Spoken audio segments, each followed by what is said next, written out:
Hi, welcome to Sweet Mirchi.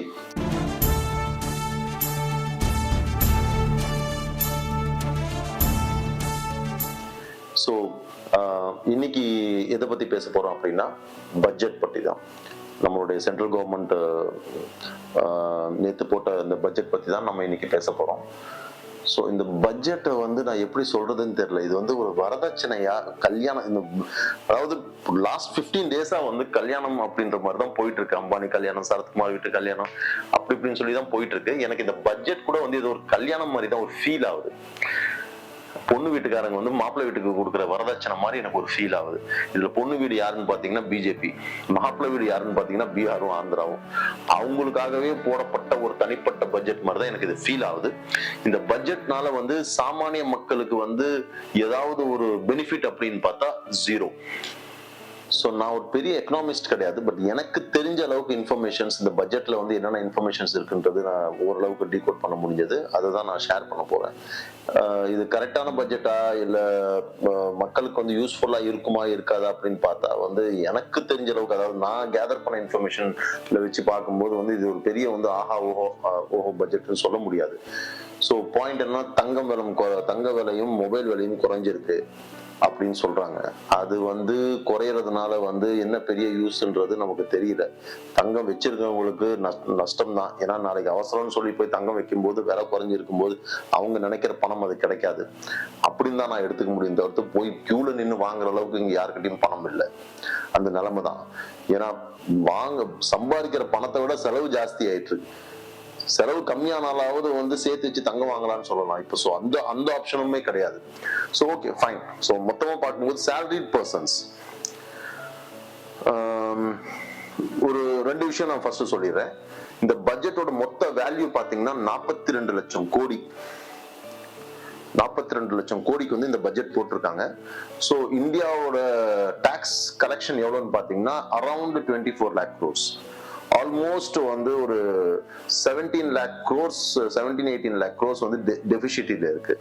So இது எப்படி சொல்றது அப்படின்னா, என்னுடைய வருமானம் மாச சம்பளம் 24,000 ரூபாய், ஆனா நான் செலவு பண்ணிட்டு இருக்கிறது 42,000 ரூபாய். ஸோ இப்படிதான் எடுத்துக்க முடியும். ஸோ இது எப்படி கொண்டு இது எப்படி மேனேஜ் பண்ண போறாங்கன்றது தெரியல. இதுல நிறைய பெனிஃபிட்ஸ் ஆந்திராக்கும் பீகாருக்கும் கொடுத்துருக்காங்க. ஸோ இது ஒரு பேட் சைன்ஸ். செகண்ட் திங், தமிழ்நாடுக்கு ஒரு அறிவிப்புமே இல்லை. ஏன்னா நம்ம எந்த ஒரு சீட்டு கூட பிஜேபிக்கு தரலன்றதுக்காக அந்த மாதிரி பண்ணியிருக்காங்களான்னு கூட தெரியல. நம்மள மாதிரி நிலைமை தான் அது கேரளாவுக்கு இருக்கட்டும் இல்ல பெங்காலுக்கு இருக்கட்டும். ஸோ இவங்களுக்கெல்லாம் பெரிய பெனிஃபிட்ஸ் எதுவுமே இல்லை. ஒரு காலத்துல கிட்டத்தட்ட ஒரு 7-8 வருஷத்துக்கு முன்னாடி ரயில்வே பட்ஜெட்னு சொல்லி தனியா தாக்கல் பண்ணுவாங்க. ரயில்வேக்குன்னு சொல்லி தனியா ஒரு பட்ஜெட் ஒன்று ஃபார்ம் பண்ணி அதை தாக்கல் பண்ணிட்டு இருந்தாங்க. பட் மோடி வந்த பிறகு ரயில்வே பட்ஜெட்னு சொல்லி தனியாலாம் ஒன்றும் கிடையாது. பொது பட்ஜெட்லயே ரயில்வேஸ்க்கு உண்டான அலோகேஷனும் கொடுத்துருவோம் அப்படின்னு சொல்லியிருந்தாங்க. பட் இந்த பட்ஜெட்ல ரயில்வேக்கு 1 ரூபாய் கூட நிதி ஒதுக்கல எக்ஸ்ட்ராவா, இல்ல ஒரு பெரிய ஸ்கீமோ இல்ல புது ரயிலோ எதை பத்தியுமே இங்க பேசல. ரயில்வேன்ற வார்த்தையே இந்த பட்ஜெட்ல வரல. நம்ம கிட்டத்தட்ட ஒரு வருஷத்துல ஒரு 7-8 ஆக்சிடென்ட் பார்த்துட்டோம், ட்ரெயின் ஆக்சிடென்ட்ஸ்.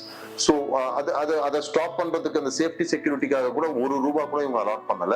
ஸோ அது ஒரு பெரிய மைனஸ் பாயிண்ட்னு சொல்லலாம். ஸோ தங்கம் விலை எப்படி குறைஞ்சிருக்குன்னு பாத்தீங்கன்னா, இப்போ தங்கத்தை நம்ம இந்தியால இருந்து எடுக்கிற இந்த கோலார் கோல்ஃபீல்ட்ல இருந்து எடுக்கிற தங்கம்லாம் ஒண்ணுமே கிடையாது. நம்ம இம்போர்ட் பண்றது தான் அதிகம். ஸோ அந்த மாதிரி இம்போர்ட் பண்ணும்போது இம்போர்ட் பண்ற அந்த டாக்ஸஸ் 12% இருந்தது. அதாவது 1 லட்சம் ரூபாய்க்கு தங்கம் ஒருத்தர் இம்போர்ட் பண்றோம்னா 12,000 ரூபாய்க்கு டாக்ஸ் கட்டணும். அதை 6,000 ரூபாயா குறைச்சிருக்காங்க. ஸோ இது ஒரு விஷயத்தை வச்சு, இந்த மாதிரி ஒரு விஷயத்தை வச்சு தங்க விலை குறைஞ்சிச்சுன்னு சொல்றாங்க. அது எனக்கு தெரிஞ்சு பெரிய ஒரு டிஃபரன்ஸ் இருக்காது, மேக்சிமம் டிஃபரன்ஸ் இருக்காது. அப்படி இருந்தாலும் அது குறைஞ்சிருக்கிறதுனால பணம் வச்சிருக்கிறவங்க ஜாஸ்தியா வாங்க ஆரம்பிச்சா அகைன் தங்க விலை ஏறும் பிகாஸ் ஆஃப் டிமாண்ட். ஸோ இதனால தங்கம் விலை குறைய போகுது. ஏன்னா இன்னைக்கு நாளைக்கு 2 நாள்ல குறைஞ்சிருக்கும், பட் மறுபடியும் அகைன் 1 வீக் கழிச்சு மறுபடியும் பழைய ரேட்டுக்கே வரும். ஸோ இதுதான் சைக்கிளே. ஸோ அது ஒரு விஷயம். அடுத்து மொபைல் போன்ஸோட விலை குறையறதுனால லாபம்னு பார்த்தா கிடையாது, அகெயின் செலவு தான். மொபைலே வாங்கக்கூடாதுன்னு ஒரு பிளான் பண்ணி வச்சிருப்பான் இல்லையா, அவனையும் மொபைல் வாங்க வச்சிருவாங்க. அவனுக்கு தேவையில்லாத செலவு தான். சோ சாமானிய மக்களுக்கு செலவுகள் தான் கூடும், தங்கம் விலையும் மொபைல் விலையும் குறையறதுனால. அது அதிகமா இருந்தாலாவது சரி நம்மளால தங்கம் வாங்க முடியாது, நம்ம வாங்காம பணத்தை சேமிச்சு வைக்கலாம் அப்படின்ற அந்த எண்ணம் எல்லாம் போயிடும். ஓ தங்கம் விலை குறைஞ்சிச்சா, கையில ஒரு 4000 ரூபாய் இருக்கா, போய் வாங்கிடலாம், அப்படிதான் பேச போறாங்க. சேலரிட் பர்சன்ஸ்க்கு வந்து பெரிய லெவல்ல பெனிஃபிட் எதுவுமே கிடையாது. அதாவது ஒரு 50,000 ரிபேட் கொடுப்பாங்க, அது 75,000 ஆக்கியிருக்காங்க. வேற எந்த ஒரு மாற்றமும் கிடையாது. அதே டாக்ஸ் ஸ்லாப்ஸ்ல தான் நம்ம வந்து சேலரிட் பர்சன்ஸ் வந்து நம்ம இருக்க போறோம். இது ஒரு பாயிண்ட். அப்புறம் ஃபாரின் கம்பெனிஸ்க்கு வந்து டாக்ஸை குறைச்சிருக்காங்க. அதாவது 40% இருந்தது வந்து எம்என்சி கம்பெனிஸ்க்கு வந்து 40% டாக்ஸ் இருந்தது, அதை குறைச்சி இப்போ வந்து 34% மாத்திருக்காங்க. நமக்கு எந்த பெனிஃபிட்டும் நம்ம கொடுக்கல. ஸோ சாமானிய மக்களுக்கு வந்து 30% டாக்ஸ், அம்பானி அதானிக்கெல்லாம் வந்து 24% டாக்ஸ். இப்படிதான் வந்து சிஸ்டம் ரன் ஆயிட்டு இருக்கு. ஸோ உங்களுக்கு இன்னொரு சர்ப்ரைசிங்கான விஷயம் என்னன்னா, நம்ம எல்லாத்துக்கும் தெரியும் இந்தியாவோட ஜனத்தொகை 140 கோடி. இந்த 140 கோடியில எத்தனை பேர் டாக்ஸ் கட்டுவாங்க அப்படின்னு நீங்க நினைக்கிறீங்கன்னு எனக்கு தெரியல. ஆனா ஆக்சுவல் ஃபிகர்ஸ் கேட்டீங்கன்னா ஷாக் ஆயிடுவீங்க. 1%, 1,40,00,000 பேர் தான் மொத்த இந்தியாவிலே டாக்ஸ் கட்டுறாங்க தன்னுடைய வருமானத்துக்கு. நம்ம சோப்பு சீப்பு வாங்கும்போது கட்டுற ஜிஎஸ்டி வரி வேற, பட் வருமான வரி, ஒருத்தர் சம்பாரிச்சு நான் இவ்வளவு சம்பாதிச்சிருக்கேன் இதுக்கு நான் டாக்ஸ் கட்ட போறேன் அப்படின்ற அந்த விஷயம் இருக்கு இல்லையா, அது 140 கோடியில 1,40,00,000 பேர் மட்டும் தான் டாக்ஸ் கட்டுறாங்க. that is nothing but 1% of total populations. So அவங்களுக்கு பெனிஃபிட் இல்லை, அட்லீஸ்ட் அவங்களாவது கட்டிட்டு இருக்காங்க, அவங்களுக்கும் பெனிஃபிட் இல்லை. ஸோ இது ஒரு அகெயின் ஒரு மைனஸ் பாயிண்ட். ஸோ இது சின்ன சின்ன விஷயங்கள். ஸோ இந்த நார்த் ஈஸ்ட் ஸ்டேட் இருக்கு இல்லையா, அஸ்ஸாம், மிசோரம், இந்த மாதிரி. ஸோ இந்த நார்த் ஈஸ்ட் ஸ்டேட்டுக்கு வந்து வெள்ள நிவாரண நிதின்னு சொல்லி 11,500 கோடி ரூபாய் வந்து ஒதுக்கி இருக்காங்க. இங்க சென்னையில நம்ம பார்க்காத வெள்ளமா, நமக்கு 1 ரூபாய் கொடுக்கலைங்க, 1 ரூபாய் கொடுக்கல. நார்த் ஈஸ்டுக்கு மட்டும் 11,500 கோடி ரூபாய் கொடுத்துருக்காங்க.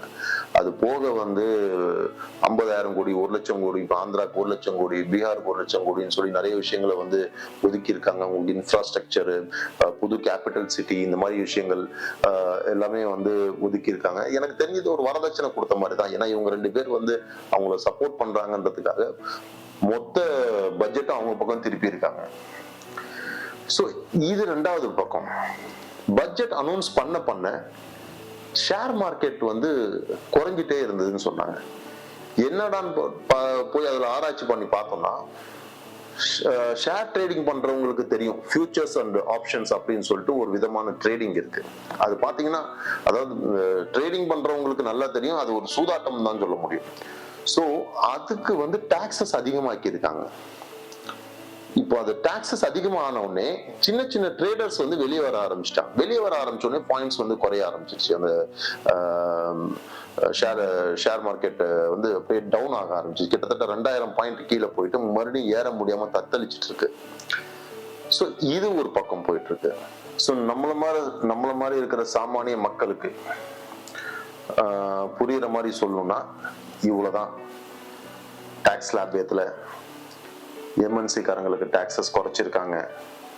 தங்கத்தோட விலை குறைஞ்சதுனால தங்கம் அதிகமா விற்பனையாகி மறுபடியும் தங்கம் விலை ஏறப்போகுது.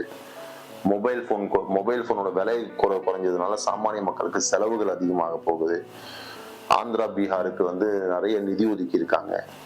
நார்த் ஈஸ்டுக்கு மட்டும் வெள்ள பாதிப்பு கொடுத்துருக்காங்க. தமிழ்நாட்டுக்கு வந்து 0, ரயில்வே பட்ஜெட்டுக்கு 0. ஸோ இது எல்லாம் தான் இந்த வருஷத்தோட சென்ட்ரல் கவர்மெண்டோட டாக்ஸஸ். பீகார்ல ஏர்போர்ட், மெடிக்கல் காலேஜ், அப்புறம் ஒரு 12 தொழிற்பேட்டைகள் வந்து உருவாக்க போறேன்னு சொல்லியிருக்காங்க. அது எப்போ உருவாக்குவாங்கன்றது தெரியல. பிரைவேட் செக்டார்ஸ்ல இருந்து வருஷத்துக்கு 50,000 பேரை வேலையை விட்டு அனுப்புறாங்க. எதை பத்தியும் யோசிக்கல. முத்ரா லோன்ஸ் மட்டும் வந்து 10 lakhsல இருந்து 20 lakhs வந்து இன்க்ரீஸ் பண்ணியிருக்காங்க. End of the day it's a loan, திருப்பி கட்டி தான் ஆகணும். ஸோ பெருசா ஒன்றும்